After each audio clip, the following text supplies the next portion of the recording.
But I do want to finish on this note, and that is, it was great to have real baseball. And by real baseball, I should say, at least live baseball against another team that's not an exhibition, that's not or I should say not an inter-squad game, excuse me, not a scrimmage, but a real exhibition. Games don't count, but still nice to watch games played against different teams. You had the Phillies playing the Nationals.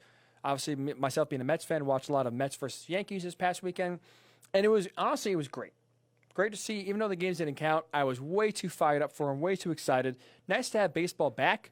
In a time that we hope to have sports back now as the next few weeks kind of rumble in, we hope that sports can get off the ground and do so safely. So that's exciting to actually see it really coming to fruition, actually see it coming, seeing the light at the end of the tunnel, that sports can come back and resume safely and not get shut down by the virus again.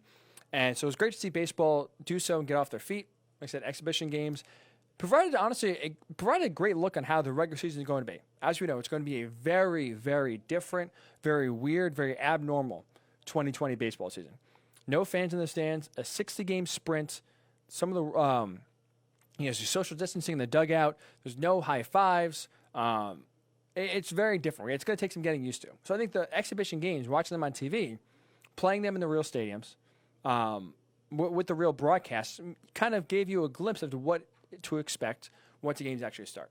And for me, for the most part, outside of one factor, it seemed pretty normal. The broadcast, despite the broadcasters for the TV being in your home ballpark no matter what. So the Yankee broadcasters, Michael Kay and the Yes crew, were broadcasting Saturday's game at Citi Field from Yankee Stadium, and vice versa. The home TV crews will broadcast every single day from their own team's home stadium. So basically, they're doing it remotely. So any team, any road game, the home TV crew will do so remotely. And for the most part, it sounded pretty good.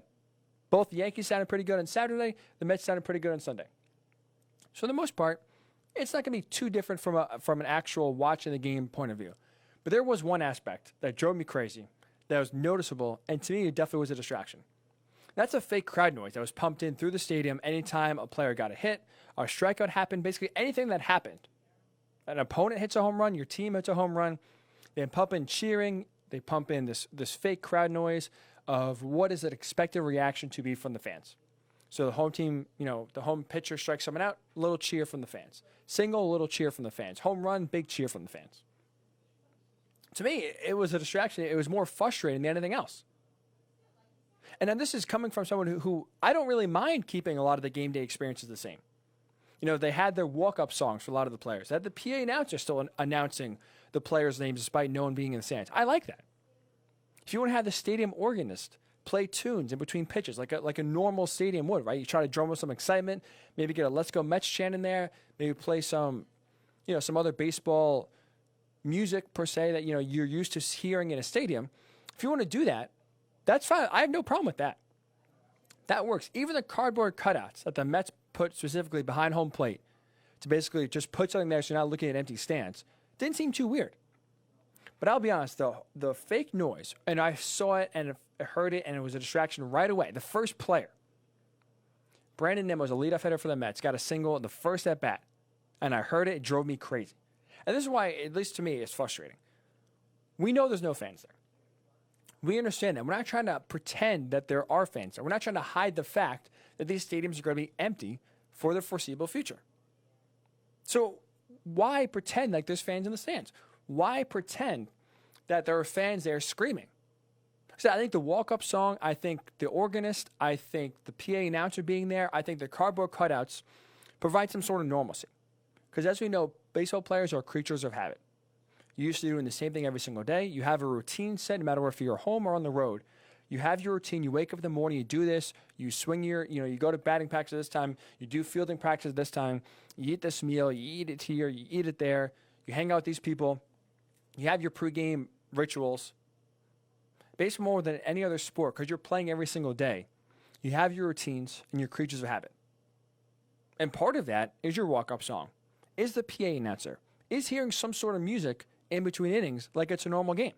Which to me, I have no problem with. I think it's all fine. But the fake noise just feels weird. It feels too forced. Because now you're asking someone in the stadium or in a truck somewhere to basically expect what the crowd reaction is going to be. And I understand that's easy. The home team gets a big base hit. okay, it's easy to have some cheering. But it doesn't sound good to me personally. It drove me crazy. So I want to know, who's it for? Because I think you're doing the walk-up songs. You have the PA announcer. You're doing a lot of this other normal in-game activities that you would for the players to keep it normal. Keep the season as normal as possible. Try to eliminate or try to make it, as normalized as you possibly can. But are you really playing the fake crowd noise for the fans at home? Because it's not even that audible. It's not like you can hear clearly, distinctly the roar of the crowd every time a strikeout happens or a base hit happens. It's pretty faint. Again, it's coming from the stadium itself. It's not coming from the broadcast. So it sounds faint. But it's to me, it's too much of a distraction. It's too noticeable that it doesn't create the best viewing experience. So if we're going to try to keep it normal, or as more normal as possible, to me, that also includes, let's recognize the reality. No fans there, okay, so it's going to be quiet after a home run. It's going to be quiet after a strikeout. You can't go to the dugout anymore and give high fives. If you get a strikeout, you can't throw the ball around to the infield because you got a new ball, because MLB wants as least amount of players touching the ball as possible. That's all well and good. You can raise the home run apple if you want after a home run. Play some music. That's all. To me, that is all well and fine. The fake crowd noise just doesn't feel organic to me. That's the one thing that feels too forced, that feels very out of place, and to me is a big distraction. So maybe I'm making something that, out of nothing. Maybe I'm making too big of a deal about it. But for whatever reason, I noticed it right away. Like I said, the first batter of the game for the Mets gets a hit, and right away you notice it. And it was not something I was a fan of. So it sounds like they're going to plan to do it the entire season.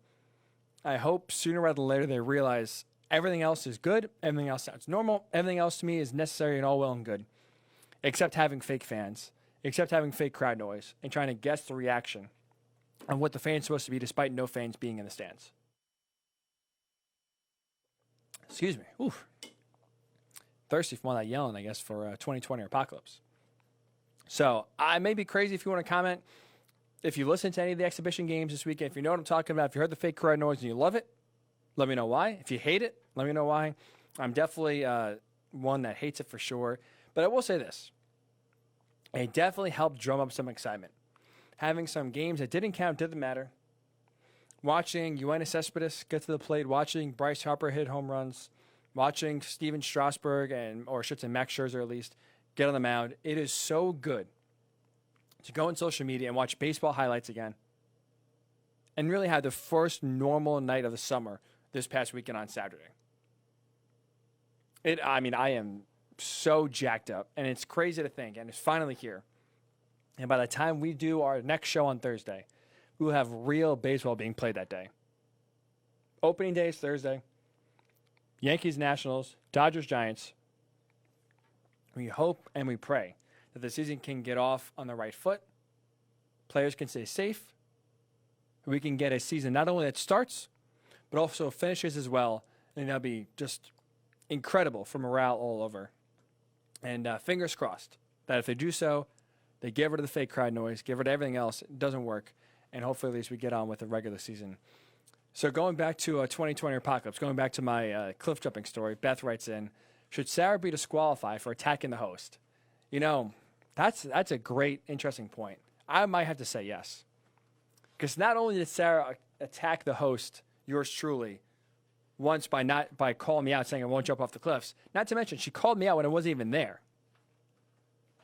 This is before I got there. We got there late, a few days late. This is Sarah talking a big game. She's talking smack not even behind my back, just before I'm even there to defend myself. Heard from second, third, and fourth sources that said, oh, yeah, by the way, Sarah called you out saying you won't jump. So not only did she attack me then, I won't even get into the story about the time I drove the boat to go tubing, and she's attacking me, calling, despite the fact that we're on the same plan, but who's getting on the boat, how we're going to go about, making sure there's not too many people so we can go too fast. She's calling me out for the organization of it, despite the fact that both of us are literally saying the same thing. So, yeah, Sarah had herself a hell of a weekend. I'm not going to disqualify because again, we're trying to be fair here, trying to be unbiased. But I will say this: Sarah did herself no favors. She's going to get no softballs on Thursday. That is for sure. I may have to, text Nick before at 10:15 before we start, maybe an answer or two. Hey, 2020 number 1. Hey, Apocalypse number 2. Just don't forget that. All right. Because yeah, Sarah had she had herself a weekend. That is for sure. But no disqualification, Beth. I can't lie. I thought about it. I did think about it, but we'll let her compete. We'll give her a fair shot. And it sounds like she needs the money because she was speeding pretty fast coming down to the shore, going from Lake George. So we'll just say this: I think the first place prize will do her well because her pockets are going to be a little lighter after her latest speeding incident. So there's my one shot at Sarah that she's not here to defend herself, but had to get it after just enduring shot after shot after shot for Fan Vacation. I had to get one back in there myself. So that will do it for this edition of the Morning Boys on this Monday morning.